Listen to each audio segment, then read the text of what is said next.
여기 충격적인 진실이 있습니다. 북한에서 탈출한 한 여성의 이야기가 세상을 뒤흔들고 있습니다. 그녀는 북한의 최고위층에서 일하며 보고 들은 것들로 인해 목숨을 걸고 탈출을 감행했다고 합니다. 그렇다면 그녀가 경험한 북한의 실상은 과연 어떤 것이었을까요? 그녀의 증언에 따르면 우리가 알고 있던 북한의 모습과는 전혀 다른 충격적인 현실이 존재한다고 합니다. 과연 그녀가 말하는 진실은 무엇일까요? 그리고 이 이야기가 사실이라면 세계는 어떻게 반응해야 할까요? 오늘 우리는 그 숨겨진 이야기의 한 조각을 들여다보려 합니다. 아침에 옥으로 만든 꽃병을 세 번째 닦을 때 손이 떨렸어요. 이 일을 망칠 수는 없었거든요. 한 번의 실수가 모든 것을 잃게 할 수 있었으니까요.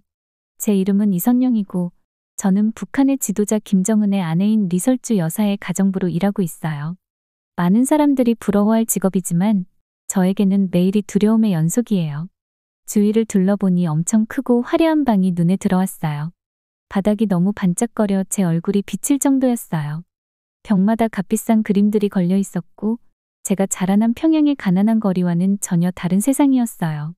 일을 하면서 시골에서 식량 부족과 불만이 있다는 속삭임이 들려왔어요. 그 말을 들으니 고향에 있는 가족들이 떠올랐어요.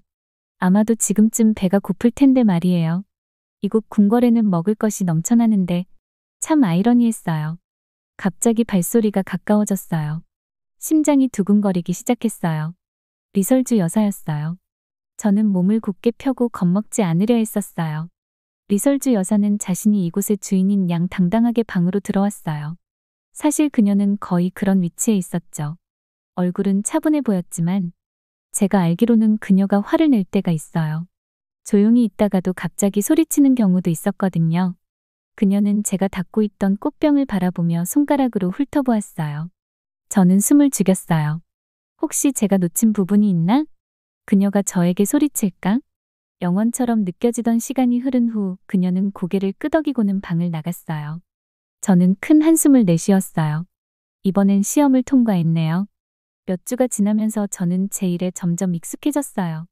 리설주 여사의 기분이 좋지 않을 때를 알아차릴 수 있게 되었고 중요한 사람들이 방문할 때 어떻게 배경 속으로 사라져야 하는지도 배웠어요. 그리고 주변에서 들려오는 비밀들을 보거나 듣지 않는 척하는 법도 익혔죠. 어느 날 밤 저녁 식사 후 뒷정리를 하던 중 리설주 여사가 다른 여성과 대화하는 모습을 보았어요.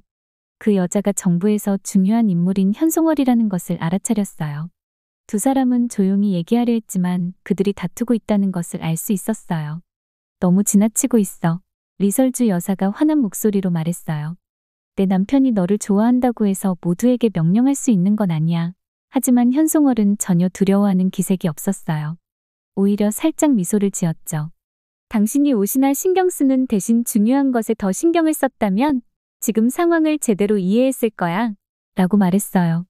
저는 접시를 치우는 척했지만 속으로는 놀랐어요. 북한에서 가장 강력한 두 여성 간의 싸움을 목격하고 있었으니까요.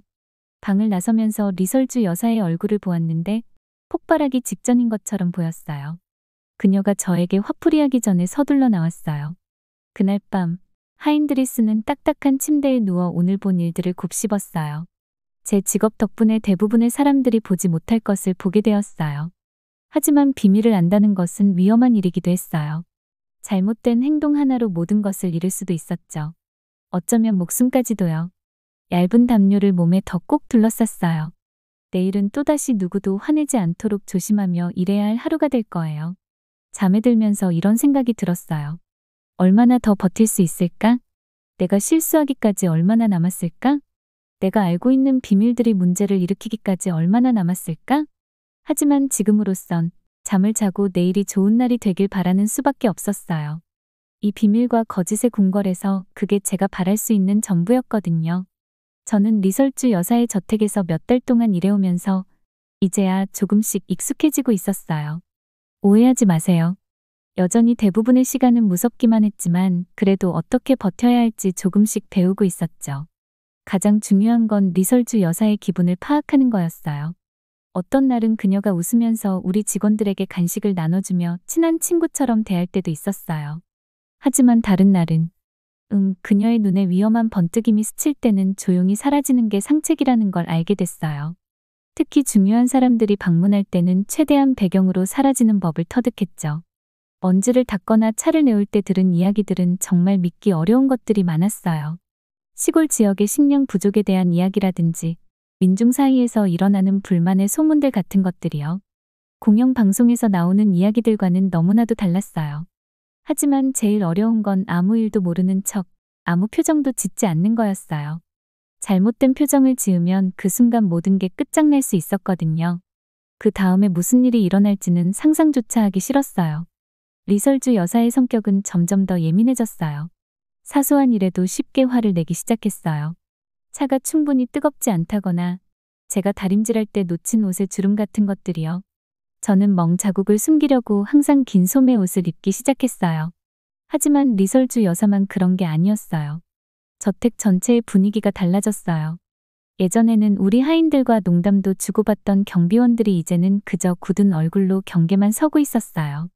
방문객들도 밤낮 가리지 않고 드나들었고 문을 닫고 나누는 속삭임 같은 대화들만 가득했어요. 저는 그저 고개를 숙이고 일을 하려고 했지만 점점 힘들어졌어요. 듣기만 해도 소름이 돋는 이야기들이 들려왔어요. 위협을 제거하자 라든지 본보기를 보여야 한다 는 말들이요. 한 번은 경비원이 정부를 비판했다는 이유로 온 가족이 수용소로 보내졌다는 이야기를 들은 적도 있었어요.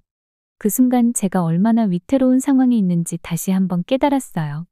잘못된 대화 하나만 잘못 들키면 저 역시 흔적도 없이 사라질 수 있었어요. 그런 위험에도 불구하고 제가 목격하고 있는 일들에 대한 끔찍함과 동시에 묘한 매력을 느끼지 않을 수 없었어요. 마치 실제 사람들이 체스말이 되고 그 결과가 생사로 나뉘는 고위험의 체스를 보고 있는 것 같았어요. 저는 저택에서 일어나는 일들을 더 주의 깊게 살피기 시작했어요. 패턴이 보이기 시작했죠. 어떤 방문객들은 항상 늦은 밤에 도착하고 다른 사람들은 특정 요일에만 왔어요. 그렇게 저는 배후에서 일어나고 있는 권력 다툼의 그림을 조금씩 맞춰가기 시작했어요. 어느 날 일이 정말로 극에 달한 날이 있었어요. 정말 더운 여름날이었어요. 공기가 끈적끈적하게 느껴질 정도로 더운 날이었죠. 저는 주방에서 은식기를 닦으며 더위를 식히려고 애쓰고 있었는데 본관에서 소란스러운 소리가 들려왔어요. 호기심을 이기지 못하고 저는 몰래 문가로 다가가서 살짝 고개를 내밀었어요. 그리고 그 장면을 보고 입이 떡 벌어졌어요. 리설주 여사와 현송월이 마치 싸움을 앞둔 고양이들처럼 맞서고 있었어요. 리설주 여사의 얼굴은 분노로 새빨갛게 변해 있었고 평소의 침착한 모습은 온데간데 없었어요. 어떻게 감히 나를 무시하려고 해? 리설주 여사가 소리쳤어요. 내가 우리의 미래 지도자의 어머니가 될 사람이라고. 현송월의 웃음은 등골이 서늘해질 정도로 차가웠어요. 언제 병약한 아이가 이끌 수 있을지도 모르면서 그녀가 말했어요. 우리나라의 다른 미래에 대해 생각해 볼 때가 온 것 같네요. 잠시 동안 모든 것이 조용해졌어요. 그리고 나서 갑자기 난리가 났어요. 리설주 여사가 현송월에게 달려들어 그녀의 완벽하게 손질된 손톱이 상대의 얼굴을 핥히었어요.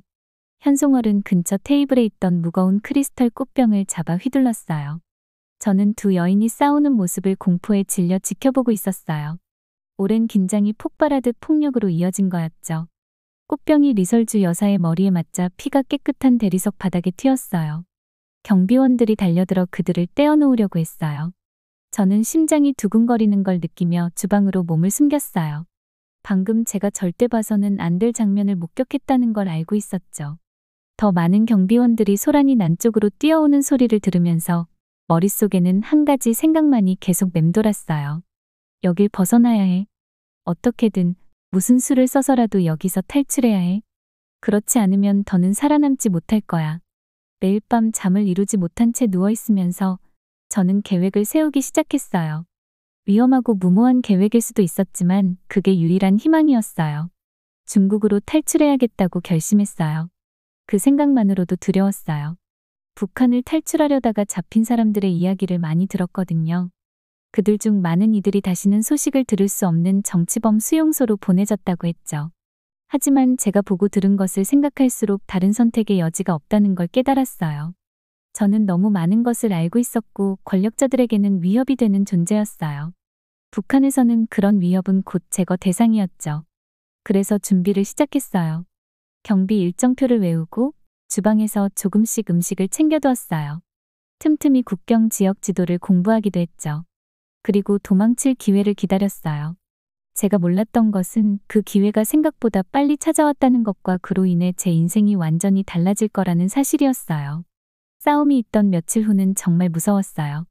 집 주변의 경비가 더 늘어난 게 눈에 띄었고 제가 방에 들어갈 때마다 사람들이 대화를 멈췄어요. 이곳을 빨리 떠나지 않으면 큰일 날 것 같았어요. 다행히 중요한 중국 사람들이 방문하는 일이 생겼어요. 모두가 그들을 맞이하느라 바빴기 때문에 보안에 신경 쓸 여유가 없었죠. 이때가 탈출할 기회였어요. 항상 저에게 친절하게 대해주던 한 젊은 경비원이 방문객들을 맞이하는 혼란스러운 틈을 타서 저를 도와줬어요. 뒷골목과 오래된 거리를 기억을 더듬어 빠져나갈 때 심장이 너무 세게 뛰어서 터질 것 같았어요. 언제 누군가에게 잡힐지 모른다는 두려움에 떨었어요. 중국 국경까지 가는 길은 제 인생에서 가장 힘든 일이었어요. 나무들이 너무 촘촘해서 간신히 통과할 수 있는 숲을 걸어야 했고 발이 얼어붙을 것 같은 차가운 강을 건너야 했어요. 밤이 되면 낡고 비어있는 건물에 숨어서 작은 소리에도 깜짝깜짝 놀랐어요. 누군가 나를 찾아낼 것 같아서 두려웠어요. 정말 배가 고팠어요.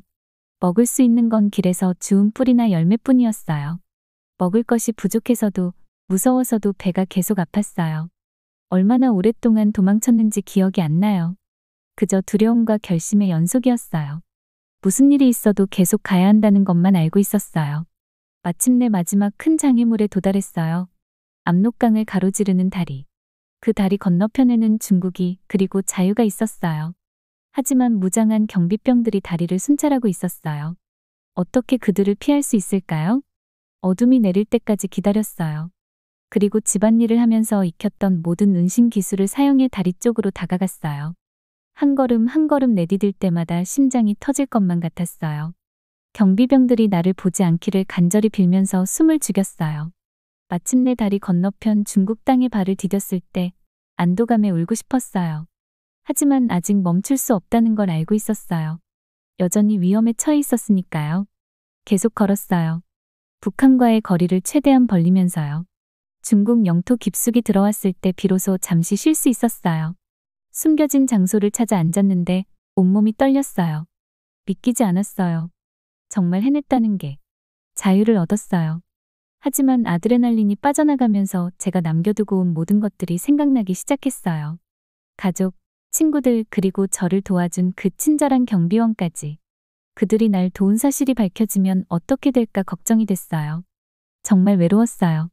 언어도 모르고 아는 사람도 없는 낯선 나라에 혼자였어요. 돈도 없고 앞으로 어떻게 해야 할지 전혀 모르겠더라고요. 잠시 동안 큰 실수를 저지른 건 아닌가 하는 생각도 들었어요. 하지만 내가 왜 도망쳤는지를 다시 떠올렸어요. 내가 봤던 폭력, 계속된 두려움, 그리고 북한 정부에 대해 알게 된 끔찍한 비밀들. 만약 내가 그곳에 남아있었다면 오래 살아남지 못했을 거라는 걸 알았어요. 깊게 숨을 들이쉬고 일어섰어요. 아직 여정이 끝나지 않았어요. 어떻게든 안전한 남한까지 가야 했어요. 위험하고 어려운 길이겠지만 이미 여기까지 온 이상 포기할 수 없었어요. 다시 발걸음을 옮기며 중국 땅 깊숙이 들어가면서 나 자신에게 약속했어요. 언젠가 내가 안전해지면 내가 남겨두고 온 사람들을 도울 방법을 찾겠다고요. 어떻게 할지는 모르겠지만 반드시 시도해봐야 했어요. 그들 역시 자유를 누릴 자격이 있으니까요. 앞으로의 길은 길고 불확실했지만 몇 년 만에 처음으로 희망이 느껴졌어요. 새로운 삶을 향해 나아가고 있었고 그 누구도 나를 막을 수 없었어요. 한국에 처음 도착했던 날이 아직도 어제 일처럼 생생해요. 모든 게 너무 낯설고 새로웠어요. 북한에서 오랫동안 두려움 속에 살고 가진 것도 없던 내가 갑자기 자유와 풍요 속에 둘러싸이게 됐죠. 그 감정은 정말 압도적이었어요. 제일 처음 느낀 건 불빛이었어요. 서울은 밤에도 너무 밝아서 여기저기서 화려한 간판과 높은 빌딩들이 불을 밝히고 있었어요. 평양에서는 자주 정전이 일어났지만 여기서는 도시 전체가 빛나고 있었어요. 공항에서 절 데리러 온 차 창문 너머로 그 장관을 멍하니 바라볼 수밖에 없었죠. 제가 도착한 아파트에 처음 들어섰을 때 문턱에서 몇 분 동안 서 있기만 했어요. 뭘 해야 할지 몰라서요. 아파트는 작았지만 제게는 궁전처럼 보였어요. 부드러운 침대가 있고 TV도 있고 부엌에는 몇 달 동안 보지 못한 음식들이 가득했어요. 매끈한 조리대를 손으로 만지면서도 이게 정말 현실인가 싶었죠. 그 첫날 밤, 생애 가장 긴, 가장 뜨거운 샤워를 했어요. 물살이 새고 절대 차가워지지 않았어요. 달콤한 향기의 비누와 샴푸를 썼는데 이건 제가 몇 년 동안 누려보지 못한 사치였어요. 따뜻한 물줄기 아래 서서 마침내 눈물을 흘렸어요. 슬픔이 아닌 안도감과 이곳까지 무사히 왔다는 믿기지 않는 감정 때문이었어요. 그 후 몇 주는 정신없이 흘러갔어요. 많은 인터뷰와 의료 검진을 받아야 했어요. 한국 정부는 제 건강 상태를 확인하고 제가 북한에 대해 알 수 있는 모든 걸 알고 싶어 했어요. 제가 만난 사람들은 모두 친절했어요. 그들은 저에게 부드럽게 말했고 항상 먹을 것과 마실 것을 충분히 챙겨줬어요. 오랜 시간 동안 가혹한 대우를 받아온 제게 이런 배려를 받는 건 정말 낯선 경험이었죠. 가장 힘들었던 것 중 하나는 다시 선택을 하는 것이었어요. 북한에서는 제 삶의 모든 부분이 통제되어 있었어요. 이제는 간단한 것들, 예를 들어 옷을 고르거나 저녁에 뭘 먹을지 결정하는 것조차 버거웠어요. 냉장고 앞에 서서 무엇을 선택해야 할지 몰라 한참을 바라보기만 했죠. 천천히 정착 지원 프로그램의 도움을 받아 조금씩 적응하기 시작했어요. 그들은 저를 나만의 문화와 사회를 배울 수 있는 수업에 등록시켜줬어요. 배울 것이 너무 많아 놀랐어요. 지하철 시스템을 사용하는 법부터 대중문화에 대한 이해까지 매일매일 새로운 정보를 흡수하는 어린아이 같았어요. 처음으로 마트에 갔을 때 거의 공황 상태에 빠질 뻔했어요. 사람들이 너무 많고 제품도 너무 많고 소음과 색깔도 너무 강렬했어요. 저는 빈 선반과 기본적인 물품을 사기 위해 긴 줄을 서는데 익숙했거든요. 여기서는 선반이 넘치도록 가득 차 있어서 그 다양성을 이해하기 힘들었어요. 그날은 아무것도 사지 않고 그냥 나와버렸어요. 너무 압도되어 결정을 내릴 수 없었거든요. 하지만 시간이 지날수록 점점 더 쉬워졌어요. 수업에서 만난 다른 탈북자들과 친구가 됐어요. 나와 비슷한 상황을 이해하는 사람들과 대화하는 것이 큰 도움이 되었어요. 우리는 한국에서 혼란스럽거나 놀라웠던 것들에 대해 함께 웃곤 했죠. 저는 공부에 열중했어요. 북한에서 제한된 교육을 받다 보니 지식에 대한 갈망이 컸어요. 영어 수업, 컴퓨터 과정, 심지어 세계 역사에 대해서도 배우기 시작했어요. 제가 배웠던 선전이 아닌 진짜 역사 말이에요. 그렇게 세상이 달라 보이기 시작하면서 제가 얼마나 많은 거짓말을 믿어왔는지 깨닫게 됐어요. 어느 날 제가 도착한 지 약 6개월쯤 지났을 때 길을 걷다가 제가 웃고 있다는 걸 깨달았어요. 그 웃음은 예전의 억지 미소가 아닌 진심에서 우러나온 미소였어요. 마음이 가볍고 짐을 내려놓은 듯한 느낌이었어요. 어른이 된 후 처음으로 두려움 없이 살고 있었어요. 제 생각을 말하고 가고 싶은 곳에 가고 미래를 꿈꿀 수 있게 됐어요. 그렇다고 모든 게 완벽했던 건 아니었어요. 탈출했던 기억이 악몽으로 남아있었고 북한에 남아있는 가족들이 걱정됐어요. 저 때문에 그들이 벌을 받았을까? 그들이 아직 살아있을까? 그런 죄책감이 가끔씩 저를 짓눌렀어요. 그리고 지금 모든 자유를 누리면서도 사람들을 완전히 신뢰하는 것이 힘들었어요. 작은 실수로도 누군가에게 고발당할 수 있는 사회에서 살아온 세월이 깊은 상처로 남았거든요. 두려움 없이 말할 수 있다는 것을 믿는데 시간이 걸렸어요. 하지만 매일 새로운 기쁨과 발견이 있었어요. 한 번도 들어본 적 없는 음식을 맛보고 금지되었던 영화와 책들을 즐겼어요. 한국인 친구들도 사귀었는데 그들은 제 경험에 대해 호기심이 있었지만 제가 불편할 정도로 묻지 않았어요. 몇 달이 지나고 몇 년이 흘러가면서 점점 이곳이 집처럼 느껴지기 시작했어요. 작은 회사에 취직했는데 제 상사는 제가 새로운 기술을 배우는 동안 참을성 있게 기다려줬어요. 이제는 제 아파트로 이사해서 밝은 색으로 꾸미고 책들로 가득 채웠어요. 한때는 꿈도 꾸지 못했던 사치품들이었죠. 하지만 새로운 삶을 살아가면서도 제가 어디서 왔는지 잊을 수 없었어요. 남겨두고 온 사람들의 얼굴이 계속 떠올랐어요. 그들을 돕고 북한에서의 삶에 대한 진실을 세상에 알리는 방법을 찾아야겠다고 다짐했어요. 그건 벅찬 과제였지만 인생 처음으로 제가 세상의 변화를 일으킬 수 있을 것 같다는 힘이 느껴졌어요. 어느 날 아파트 창밖을 바라보며 복잡한 감정들이 밀려왔어요. 새로운 삶에 대한 감사함, 남겨진 사람들에 대한 슬픔, 그리고 이 자유를 다른 사람들을 돕는 데 사용하겠다는 결심이요. 제 여정은 아직 끝나지 않았지만 더 이상 단순히 생존하는 것이 아니라 진정으로 삶을 살고 있었어요. 그리고 앞으로 어떤 도전이 와도 맞설 준비가 되어 있었어요. 북한을 탈출한 지도 어느덧 5년이 흘렀어요. 이제 저는 서울에서 큰 군중 앞에 서 있었어요. 마이크를 쥔 손이 조금 떨렸지만 깊게 숨을 들이쉬고 말을 시작했어요. 저는 오늘 북한을 탈출한 사람으로서가 아니라 그곳에서 직접 보고 겪은 사람으로 이 자리에 섰습니다. 라고 말했어요. 저는 북한 정부의 잔혹함과 부패를 목격했습니다. 하지만 가장 어려운 시기에도 사람들은 얼마나 강할 수 있는지 또한 보았습니다. 제 이야기를 시작했어요. 김정은의 집에서 일하던 시절을 설명하며 제가 본 것을 사람들에게 전달하려고 애썼어요. 반짝이는 대리석 바닥을 걸어보세요. 라고 말했어요. 모든 벽에는 비싼 그림들이 걸려 있어요. 하지만 그 벽 밖에서는 사람들이 굶주리고 있어요. 저는 북한의 상류층에게 호화로운 음식을 제공했지만 제 가족은 먹을 것이 부족했어요. 늘 함께하던 두려움에 대해서도 이야기했어요.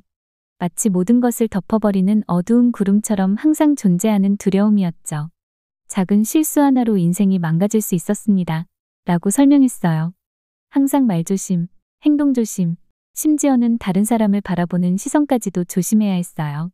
정말 지치는 일이었어요. 하지만 나쁜 이야기만 한 건 아니에요. 희망에 대해서도 이야기했어요. 저를 버티게 한 것은 희망이었습니다. 라고 말했어요. 더 나은 삶에 대한 희망, 자유에 대한 희망. 그 희망이 너무나 강해서 모든 것을 걸고 탈출할 용기를 낼 수 있었어요. 제가 이야기하는 동안 청중 중 몇몇이 고개를 끄덕이는 게 보였어요. 어떤 사람들은 눈에 눈물이 맺히기도 했어요. 그들은 제 이야기에 정말 귀 기울이며 이해하려고 노력하고 있었어요. 탈출 과정에 대해서도 이야기했어요. 얼마나 두려웠고 얼마나 조심해야 했는지를요.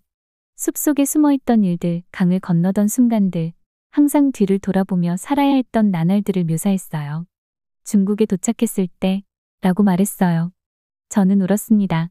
안도감도 들었지만 동시에 슬펐어요. 제가 알고 있던 모든 것, 모든 사람을 두고 떠나왔으니까요. 그 후에 남한에 도착했을 때의 경험도 이야기했어요. 처음에는 얼마나 낯설고도 놀라운 경험이었는지에 대해 말했죠. 가게에 가득한 음식들을 믿을 수가 없었어요. 라고 말하며 미소 지었어요. 그리고 사람들이 겁먹지 않고 자유롭게 자기 생각을 말할 수 있다는 것도요. 그 사실에 익숙해지는 데에는 시간이 꽤 걸렸어요. 저는 열심히 공부하고 새로운 것들을 배우며 새로운 삶을 만들어 나가려고 노력했어요. 하지만 제가 두고 온 사람들은 결코 잊지 않았어요. 그게 제가 오늘 여기 서 있는 이유입니다. 라고 말했어요. 북한에서 실제로 어떤 일이 벌어지고 있는지 사람들에게 알리고 싶습니다. 여전히 그곳에 갇혀 있는 사람들을 돕기 위해 무언가를 하고 싶습니다. 이야기를 마무리할 때쯤 제 이야기에 집중하고 있는 수많은 얼굴들이 보였어요. 긴장도 됐지만 한편으로는 자부심도 느껴졌어요. 저는 변화가 가능하다는 증거입니다. 라고 말했어요. 제 이야기는 사람들이 정말 어려운 상황을 극복할 수 있다는 것을 보여줍니다. 자유로운 나라에서의 삶이 얼마나 다른지 보여주죠. 제 이야기를 공유함으로써 북한에서 벌어지는 일들에 대해 알리고 싶습니다. 어쩌면 사람들이 무언가를 하도록 영감을 줄 수 있을지도 모르겠어요. 제가 말을 멈추자 모든 사람들이 크게 박수를 쳤어요. 덕분에 기분이 좋아졌고 어쩌면 제가 정말로 변화를 만들었을지도 모른다는 생각이 들었어요. 무대에서 내려오면서 묘하게 마음이 가벼워진 것 같았어요. 오랜 시간 동안 짊어지고 있던 무거운 짐을 마침내 내려놓은 듯한 기분이었죠. 제 이야기를 털어놓음으로써 저는 상황을 더 나아지게 하기 위한 큰 발걸음을 내디뎠어요. 아직도 할 일이 많다는 걸 알고 있었어요. 북한이 하루아침에 변하지는 않겠죠. 하지만 떠나온 이후 처음으로 진정한 자유를 느꼈어요. 몸뿐만 아니라 마음과 가슴도요. 앞으로의 길이 험난하고 길다는 걸 알고 있었어요. 하지만 이제는 더 이상 혼자가 아니었어요. 새롭게 맞이한 이 나라와 제 이야기를 들어준 사람들로부터 지지를 받고 있었어요. 그리고 제 안에 숨겨져 있던 강인함을 발견했어요. 그날 건물을 나서면서 저는 앞으로 무슨 일이 닥치든지 맞설 준비가 되어 있다고 느꼈어요. 이제는 새로운 사명이 생겼어요. 제 이야기를 계속 전하고 변화를 위해 계속 싸우는 것. 쉽지는 않겠지만 가치 있는 일은 언제나 그렇잖아요. 저는 여전히 북한에 있는 사람들을 생각했어요. 제 가족, 친구들, 심지어는 탈출을 도와준 그 어린 경비병까지도요. 그 자리에서 스스로에게 다짐했어요. 그들도 자유로워질 때까지 저는 계속해서 노력하고 목소리를 낼 거라고. 제 여정은 아직 끝나지 않았어요. 오히려 이제 막 시작된 것일지도 몰라요. 하지만 이제는 희망이 있어요. 진짜 희망이요. 저뿐만 아니라 북한의 모든 사람들을 위한 희망이요. 그리고 그 희망이 제 안에 밝게 타오르고 있는 한 어떤 도전이 다가와도 이겨낼 수 있을 거라고 확신했어요.